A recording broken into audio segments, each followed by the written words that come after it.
down. Yep, exactly. And for the most part, that's been the Philly way.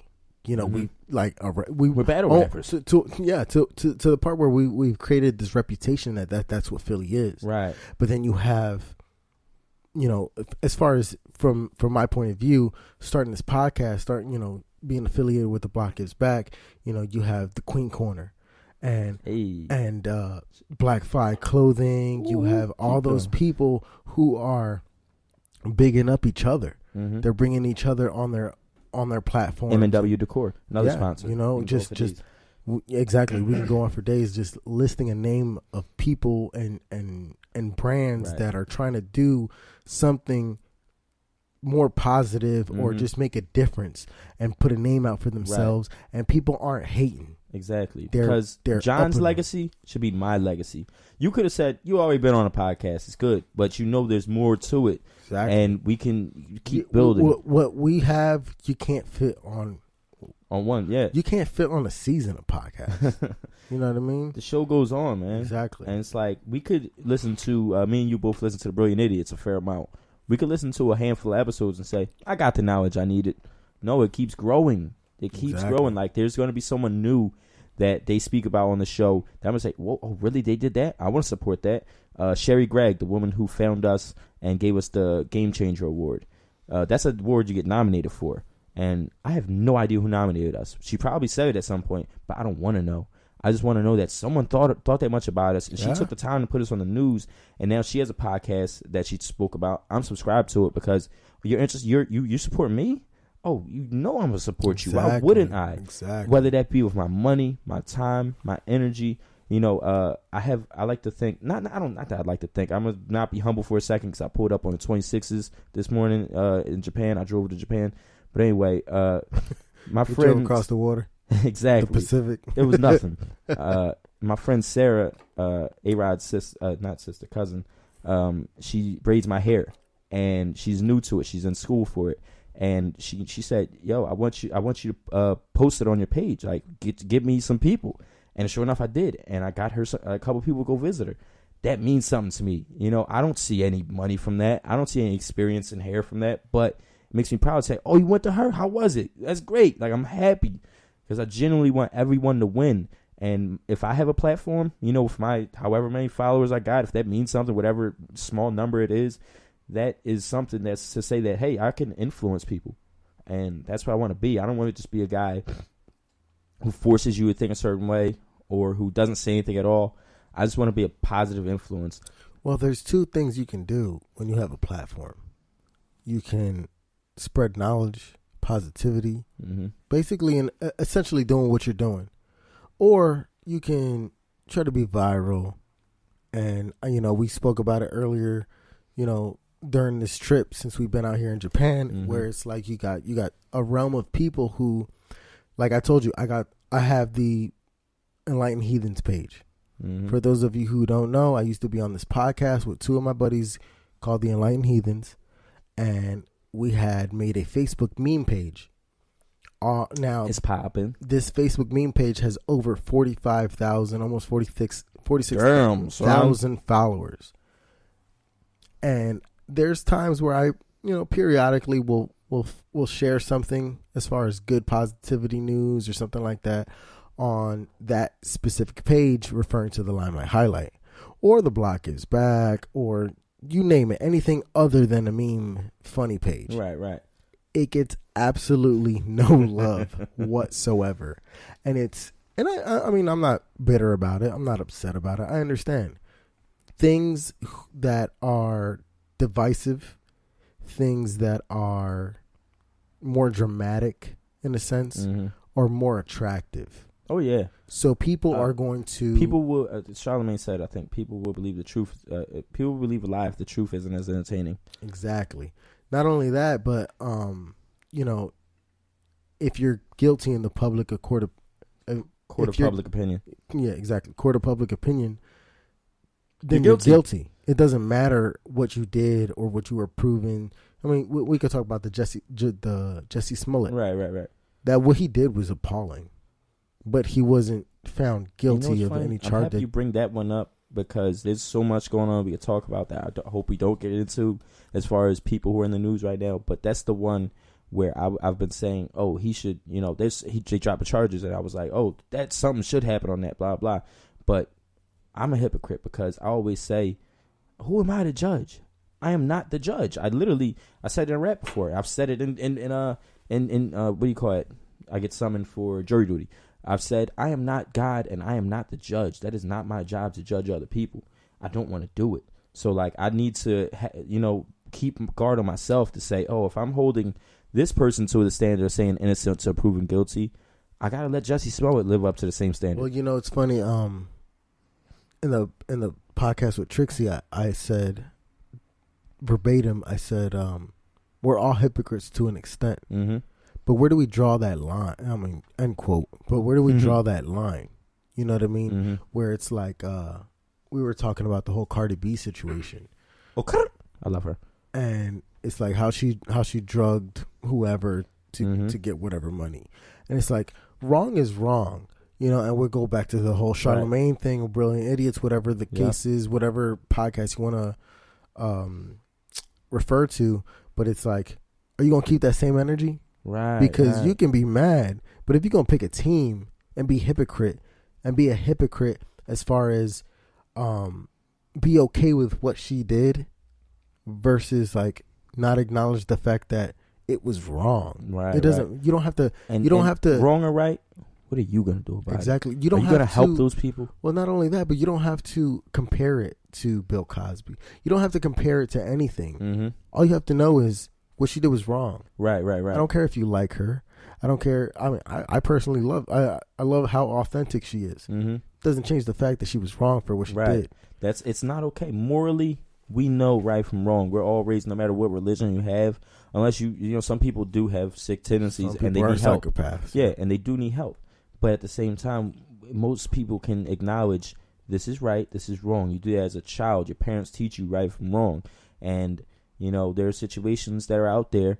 I loved The Cosby Show, dude. So it breaks my heart to ever say that he did something wrong. But those actions are wrong. You can't do these things. So no matter how big I can build you up and what you meant to me, wrong is wrong. Exactly. And if this issue with Jussie Smollett, gets the charges dropped, and there's still facts out there about him falsifying the report, it's wrong. Yeah. And it doesn't even have to be wrong in the eyes of the law. But I'm not going to judge you. That's a different thing. I think we're all hypocrites. Like I just acknowledge that I'm a hypocrite on that situation. But there's a difference between how I feel about you and what's wrong and what's right. And it's all about keeping that same energy. Yes. It's People like don't do that anymore. I mean, you can grow, you can change your opinion on certain things, but don't defend something and completely contradict yourself in the same sentence on doing something else. And then also, I think another pillar we could put into that is, what are you gonna do about that energy? What are you gonna use that? What are you gonna use that energy for? And I refer to a block event that I wasn't at the other day that Tommy posted a picture at. And I can't remember the whole quote, but, this is one of the most humble, guys I know. And it just cracked me up. I wanted to be like, yo, talk, Tommy. Like that. He was just saying like, oh, you one of them people, I'm messing up the whole caption, but it was just essentially like, oh, you think that just paying your taxes is good enough, such and such and such? No, we need to be out here. If you're going to judge the streets, what's going on out here, but you don't know and you're not in here. And because, once again, drop some of the humble act. We're earning the right to be able to have an opinion on certain things when you actually go about trying to fix these issues and capitalize off of them, not just for your opinion on Facebook and Instagram, but to morally say, I know wrong from right because I follow up on it. And I try to enforce in some regard, or at least uphold it. Yeah, you wouldn't go to somebody who never owned a car and ask their opinion on what car you should buy. Right. So you got to live the action. As I said before, I mean, live your truth. We're not perfect as a species. As human beings, we are not perfect. We're constantly contradicting ourselves. We're hypocritical, but at the end of the day, if you stop and kind of reflect on what it is you're doing in life and try to make a positive. And I mean, we spoke about it earlier today. It's like, I personally don't feel as if I need a purpose. All I know is for me, and it's not for everybody, but for me personally, if I can leave my mark by doing something positive and helping and growing people's minds and the way they think in the common unity, you know, that's all I want at the end of the day. Right. You know, it can be a community online. It can be a community within that one city. Whatever it is, as long as I affect one person in a positive light, that's all that matters to me. That means so much, man. Like with my music, I pretty much stopped making music. I don't have the same passion for it. I feel like I'm wasting my time sometimes for me. But I know I have 4 or 5, maybe even 15 people who are literally, you know, constantly asking me, yo, you got any new music? You got any new music? And that's not a lot. But for them, I love to rap. Like literally, you know, if I could just go to their house and just freestyle to them, because it makes you happy to, you know, go off of what I done, then yes, I want to do it. Like that's what, you know, you said we don't have to have a purpose. My music doesn't have to have a purpose, but if it means something to you, I'm all for it. Mm-hmm. So just to switch gears a little bit, what's, you know, just what is one thing that you find that you have an uncommon opinion about that nobody else kind of shares with you? Not something controversial. Yeah, I'm trying to stay away from the controversy. Not controversial. Just one thing that you see that not a lot of people align with that line of thinking. It could be anything, honestly. It doesn't have to be pertaining to the blog. It don't gotta be pertaining to anything specific. To just go off, you know, off an easy one, I guess at this point. 'Cause I don't want to think too long about it and have a dead space. Vanity, you know, like a lot of people do things for vanity that I've just given up on. And I think, you know, be who you want to be, and you know, sometimes you need to doll yourself up a certain way to feel more comfortable, but I like to literally feel comfortable. I'm going out of the house. We have done karaoke. Oh, that's a great example right there, dude. In front of so many people. Like, I personally would never do it, and I don't know if it's because I'm vain or because I care about what no, it's definitely because I care about what other people think about. Mm-hmm. As shallow as that might sound. But it's real. That's what it is. Yeah. And I envy how authentic you can be about everything. Yeah, like I'll back it up. You are the most comfortable in your skin, no matter what. And like, I don't even know where that came from. Maybe from my dad. Like, my dad never has been ashamed of who he is. And when it comes to, you know, I always say, you know, whoever's been close to me can back this up. I am my happiest when I'm singing, meaning like whatever led to the point that I ended up singing, I must have been around my friends. You can say at my surprise birthday party a couple years ago, I'm not even going to say the answer. What did I do 90% of that party? Not sing, but... Oh, yeah. You definitely shed some tears. Cried the whole time. Yeah. I barely spoke. I never knew, back to one of our jokes earlier, I never knew the element of surprise. I've never been surprised in my life. But when y'all did it, I didn't know how to react. My emotions were out of control, but I could have went, you know, hid downstairs for a little while or something. But no, I like stayed in front of the party crying because I'm like, yo, my friends, I call. Matter of fact, it hurts me now to even say it. Like, I'm getting emotional saying it. But the first thing I told everyone was like, I want to call my mom. Yeah. Like, that meant something to me. The day after, I was still drunk. I drove to her house, just gave her a hug. And I'm like, Mom, people thought so much of your son. Throw him a fucking surprise party. Like, that meant the world to me. Bro, there was a lot of people there. You were there, dog. Yeah, like, I flew out. I had no idea. It was dope, Trixie man. was there. Trixie like, was people there. that I really didn't know was gonna, you know, come out of their way for me.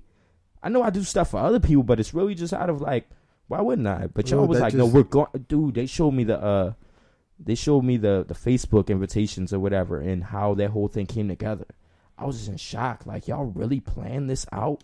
The comments people were saying, oh, he does everything for everyone else. So like that echoes how selfless you are and how authentic you are. Right. Like, I'm not afraid to be crying on this podcast right now. I'm not afraid to have gone to karaoke 2 different days in front of. I went out last night with people I never met before. These Japanese girls, and I'm singing Drake. I don't like Drake. But they wanted me to sing Drake, and I like to sing. I don't got no dance moves, but I'm gonna be out there moving and grooving, you know.